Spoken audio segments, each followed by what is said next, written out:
हर हर महादेव। अब ये 3 व्यक्ति सामने मेरे गांव में आए हुए हैं। ये मेरा गांव सनौर है।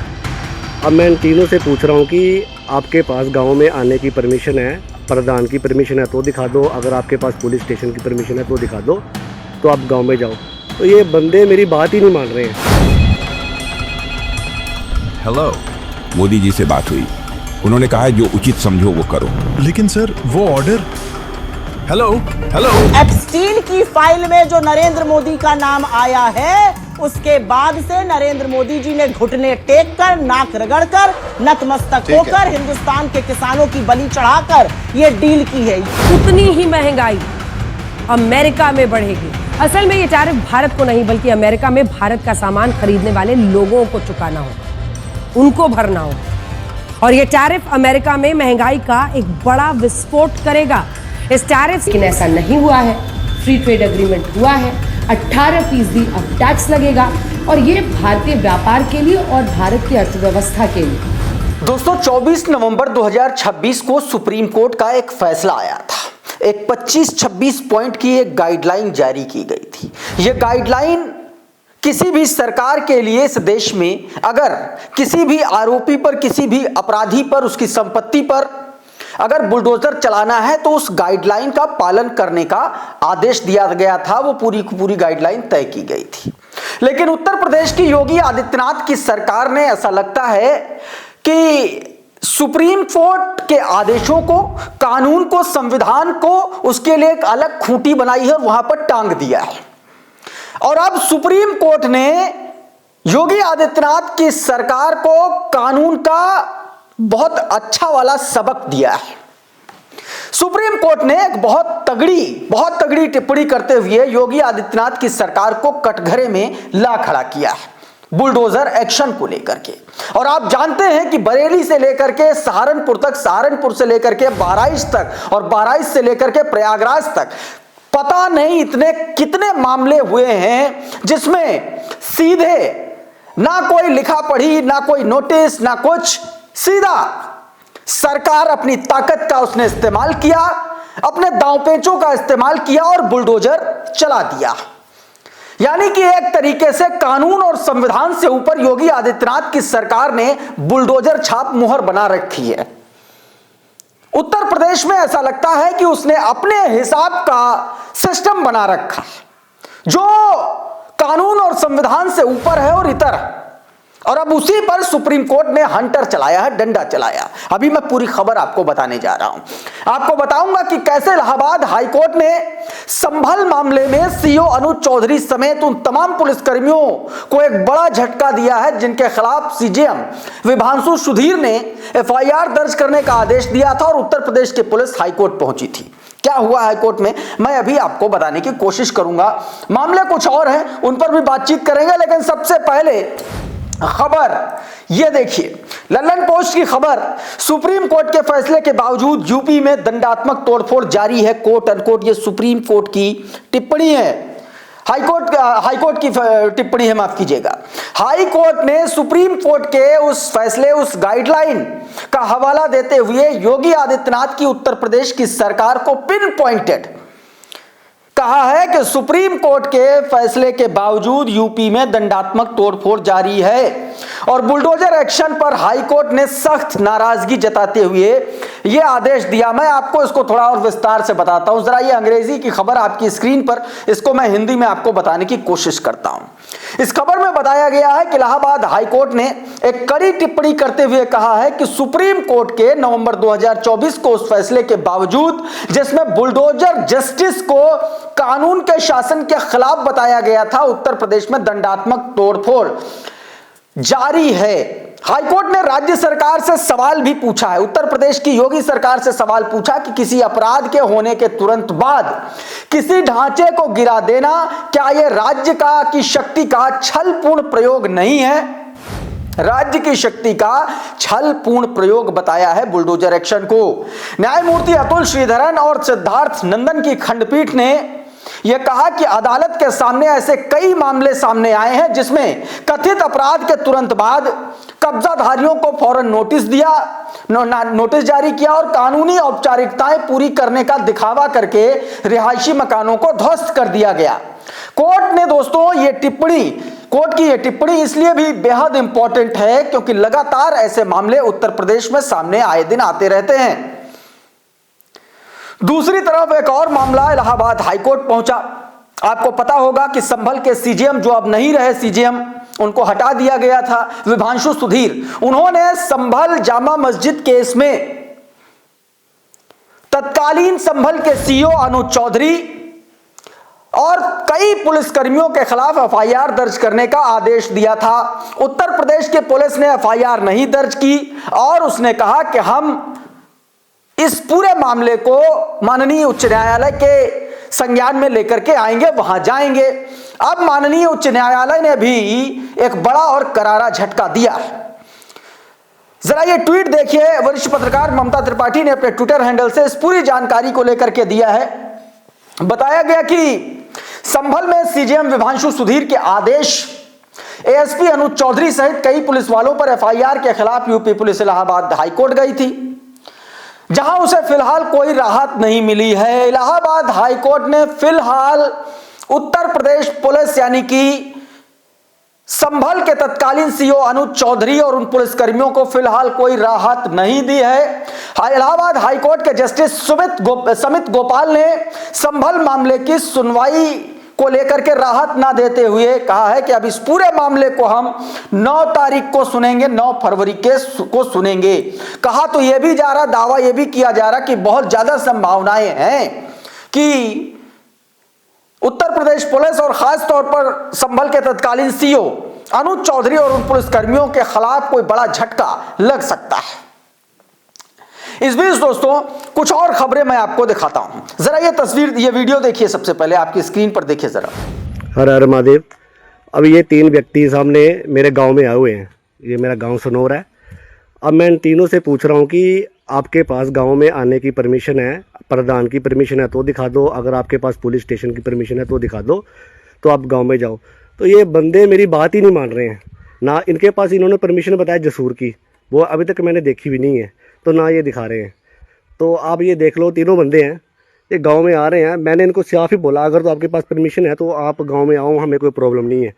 पर अब ये आप देख लो, ना ये परमिशन दिखा रहे हैं और ना ये जहाँ से जा रहे हैं। मैंने इनको बोला कि आप यहाँ से जाओ। ये मेरा गाँव। ये वीडियो आपने देख लिया। ये वीडियो हिमाचल प्रदेश का बताया जा रहा है। इसमें जो गुंडे या यूं कहें कि जो जाहिल आदमी इन लोगों से यह तर्क दे रहा है कि क्या तुमने गांव में घुसने से पहले पुलिस की परमिशन ली, क्या तुमने गांव में घुसने से पहले प्रधान की परमिशन ली। सवाल इससे दरअसल इसी से उल्टा होना चाहिए, क्या तुमने अपना घटिया मुंह खोलने से पहले अपने दिमाग की परमिशन ली कि तुम क्या बोल रहे हो। इस देश में ऐसा कौन सा नियम कानून है कि मैं अगर किसी गांव में घुसूंगा तो सबसे पहले प्रधान जी जरा चिट्ठी लिख दीजिए, मैं आपके गांव आना चाहता हूं। यह कौन से इस देश में किस जगह पर होता है। लेकिन इन गुंडों को, इन सड़क छाप लोगों को सरकारों ने अपना एजेंडा पालने के लिए खुला छोड़ रखा है। और हिमाचल प्रदेश में कांग्रेस की सरकार है, भारतीय जनता पार्टी की सरकार नहीं है। यह पूरा का पूरा संक्रमण पूरे देश में फैल रहा है। जर्नो मिरर ने यह वीडियो अपने ट्विटर हैंडल से जारी किया। दरअसल ये कश्मीरी शॉल विक्रेता है।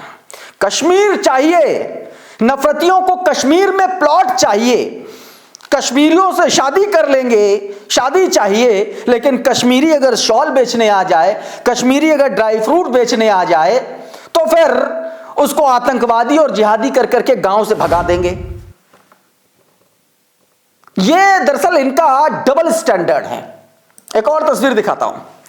तस्वीर दरअसल गुजरात के एक मामले से जुड़ी हुई है। भारतीय जनता पार्टी का कॉर्पोरेटर है, उसने उस पर कई गंभीर आरोप लगे। जरा ये द वायर की खबर देखिए आपकी स्क्रीन पर, पढ़िए जरा इसको, इसकी हेडलाइन पढ़िए। Gujarat SIR, Muslim voter says BJP corporator removing their names by declaring them dead through form 7। Bharatiya Janata party के पार्षद, उनको लगता है कि ऐसा टास्क दिया गया है कि एसआईआर में मुसलमानों को मृत दिखाओ, फॉर्म 7 पर अंगूठा लगवाओ और मृत दिखा करके नाम कटवा दो। यह भारतीय जनता पार्टी कर रही है। और यह सिर्फ गुजरात में नहीं हो रहा, यह कई जगहों बंगाल में भी हुआ है। और ममता बनर्जी इसीलिए आज अदालत में, सुप्रीम कोर्ट में खुद बहस करने उतरी है, दलील देने। और अभी एक दिन पहले ममता बनर्जी ने ज्ञानेश कुमार को खूब खरी खोटी सुनाई थी और साफ तौर पर कहा था कि ज्ञानेश कुमार गुप्ता का जो चुनाव आयोग है भाजपा के IT सेल की तरह काम कर रहा है। अब आप ये सोचिए कि किस तरीके से भारतीय जनता पार्टी गेम कर रही है। इस बीच बीते दिन एक किताब को लेकर के बड़ा हंगामा मचा। किताब है पूर्व सेना प्रमुख जनरल नरवणे की। नरवणे ने एक किताब लिखी थी 4 स्टार्स ऑफ डेस्टिनी। उस किताब को मोदी सरकार रिव्यू के नाम पर पिछले 2 साल से अटकाए हुए है। उसी किताब का कुछ हिस्सा जो कार्मा ने अपने एक आर्टिकल में छापा था, वो आर्टिकल दरअसल राहुल गांधी पढ़ना चाह रहे थे और मोदी सरकार और रक्षा मंत्री राजनाथ सिंह इसी पर बिलबिला गए। और बिलबिलाए क्यों? क्योंकि इसमें नरेंद्र मोदी की बकौल कांग्रेस वो कायरता छिपी थी जिसका फैसला वो चाइनीज के खिलाफ नहीं ले पा रहे थे। अब उसका एक AI जनरेटेड वीडियो कांग्रेस ने जारी किया है। जरा देखिए उस पूरे घटनाक्रम, उस पूरे पन्ने जिसको पढ़ने नहीं दिया गया, उसको विजुअलाइजेशन के तौर पर कांग्रेस ने जारी किया है। ये आपकी स्क्रीन पर।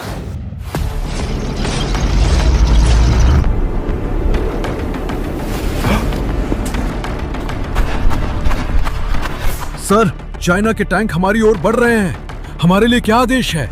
रुको, मैं ऊपर बात करता हूँ। सर, चाइना हमारी ओर टैंक लेकर बढ़ रहा है। हमारे लिए क्या आदेश है? बताते हैं। सर, चीनी सेना टैंक लेकर भारत की सीमा के नजदीक आ रही है।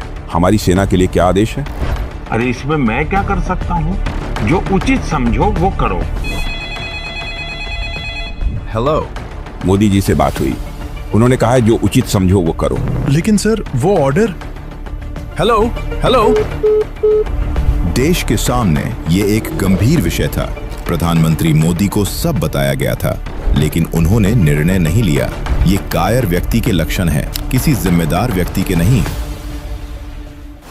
अभी परसों रात में एक ट्रेड डील हुई। अचानक पता चला कि फोन कॉल पे हुआ। अच्छा, हजारों करोड़ रुपए डॉलर खर्चा करके दलालों को वहां पर अमेरिका में जो है उनको भर्ती करके, या यूं कहें कि उनको हायर करके, जो काम ट्रेड डील नहीं कर पाई, जो काम अमेरिका और भारत के बीच में जो नहीं सुलझ पाया, वो काम एक फोन कॉल में सुलझ गया। और ये सब कुछ क्यों हुआ?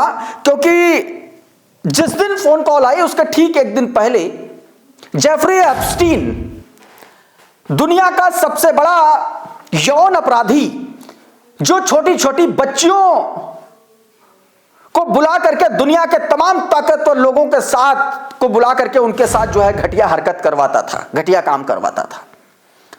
जेफरी एप्स्टीन फाइल्स का खुलासा हुआ और उसमें नरेंद्र मोदी का नाम आया। और ये जो कुछ भी मैं कह रहा हूं ये कांग्रेस लगातार कह रही है। नरेंद्र मोदी का नाम आया, उसके अगले दिन फोन पर डोनाल्ड ट्रंप की और नरेंद्र मोदी की बातचीत हुई और ट्रेड डील हो गई। और ट्रेड डील कैसी हुई? जिन मुद्दों पर भारत तैयार नहीं हो रहा था सालों साल से, मसलन कृषि क्षेत्र में वो खुली छूट अमेरिका को नहीं देगा भारत में, मसलन कुछ ऐसे और सेक्टर्स हैं जिसमें वो अपना टैरिफ जीरो नहीं करेगा, इन सब पर नरेंद्र मोदी की सरकार दंडवत प्रणाम करते हुए डोनाल्ड ट्रंप के सामने लेटी हुई नजर आई। बदले में भारत को मिला जो 25% टैरिफ था धमकी देने के बाद जो बढ़ाया गया था, उसको घटा करके 18% हो गया। गोदी मीडिया के एंकराओं ने उसको ऐसे चलाया कि अरे पाकिस्तान को इतना लग रहा है, मलेशिया को इतना लग रहा है, चाइना को इतना लग रहा है, भारत को इतना कम मिल रहा है। दरअसल आम आदमी को, आम जनता को इतना पता नहीं होता है। अभी मैं वो भी आपको बताऊंगा कि कैसे गोदी मीडिया के ऊपर चढ़ी जो भक्ति की जिल्द है वो उतरी है, वो भी मैं आपको दिखाऊंगा। लेकिन उससे पहले सुप्रिया श्रीनेत कुछ कह रही, वो आप सुनिए। 4 महीने से यही डील तो पड़ी हुई थी, ऐसी कौन सी जल्दी थी कि कल ही यह डील फोन पर करके साइन कर दी गई। एप्स्टीन की फाइल में जो नरेंद्र मोदी का नाम आया है, उसके बाद से नरेंद्र मोदी जी ने घुटने टेक कर, नाक रगड़कर, नतमस्तक होकर हिंदुस्तान के किसानों की बलि चढ़ाकर यह डील की है। यह असलियत है। एक कॉम्प्रोमाइज प्रधानमंत्री ने कॉम्प्रोमाइज डील करी है, क्योंकि एप्स्टीन में तो अभी बहुत कुछ आना बाकी है। और अब मैं आपको अंजना ओम कश्यप का दो मुहापन दिखा देता हूं। ट्रेड डील टैरिफ बढ़ने के बाद और टैरिफ घटने के बाद दोनों ही मास्टर स्ट्रोक है। ये कला कैसे कर लेते हैं ये लोग, देखिए सर। उतनी ही महंगाई अमेरिका में बढ़ेगी। असल में ये टैरिफ भारत को नहीं बल्कि अमेरिका में भारत का सामान खरीदने वाले लोगों को चुकाना होगा, उनको भरना होगा। और ये टैरिफ अमेरिका में महंगाई का एक बड़ा विस्फोट करेगा। इस टैरिफ लेकिन ऐसा नहीं हुआ है। फ्री ट्रेड एग्रीमेंट हुआ है, 18% अब टैक्स लगेगा और ये भारतीय व्यापार के लिए और भारत की अर्थव्यवस्था के लिए, क्योंकि बड़े बाजारों के तौर पर आप अगर अमेरिका को देखें तो उसका जो महत्व है उसको कोई इनकार भी नहीं कर सकता है। लेकिन कई राजनीतिक मेहमान भी हमारे साथ जुड़ेंगे और दुबई में चूंकि आईपी सिंह ने ये वीडियो जारी किया और लिखा कि गोल्डन माइक के मालकिन ने तो कह दिया कि अपने न्यूज पर सुनिए मैडम अंजना ओम कश्यप को। 25% टैरिफ अगस्त 2025 मोदी का मास्टर स्ट्रोक, 18% टैरिफ फरवरी 2026 मोदी का मास्टर स्ट्रोक। चित भी मेरी पट भी मेरी। प्रियंका भारती यही वीडियो शेयर करते हुए लिख रही हैं, आखिर हम करें तो करें क्या, बोलें तो बोलें क्या। अब बुरी तरीके से ये सब ट्रोल हो रहे हैं और ट्रोल होंगे क्यों नहीं, क्योंकि सच बात तो बताएंगे नहीं। यही आज तक खबर चला रहा था कि ये देखो इतने इतने देशों में इतना टैरिफ लगता, भारत को मात्र 18%। उसका सच भी संदीप चौधरी ने बता दिया है, आपकी स्क्रीन पर देखिए। अरे भाई, औरों पर ज्यादा टैरिफ, हम पर 50% था, अब तो 18 आ गया। Philippines, Thailand, Indonesia, Pakistan, Taiwan सब पर 19% है। श्रीलंका, वियतनाम, बांग्लादेश 20% है। चाइना पर तो 37% है। देखिए हमारी ताकत। अब इसमें एक और चीज यहां पर कोई चैनल आपको नहीं बताएगा कि दरअसल एक जनरलाइज सिस्टम ऑफ प्रेफरेंसेस होता है। जिस भी देश को मोस्ट फेवर्ड नेशन का दर्जा देता है अमेरिका, उसको 5% की रियायत दे देता है टैरिफ में। दोस्तों इस वीडियो में बहरहाल इतना ही। बहुत बहुत शुक्रिया, बहुत बहुत धन्यवाद। आप जुड़े रहिए आपके अपने चैनल द लाइव टीवी के साथ। नमस्कार। द लाइव टीवी, सच सबसे आगे।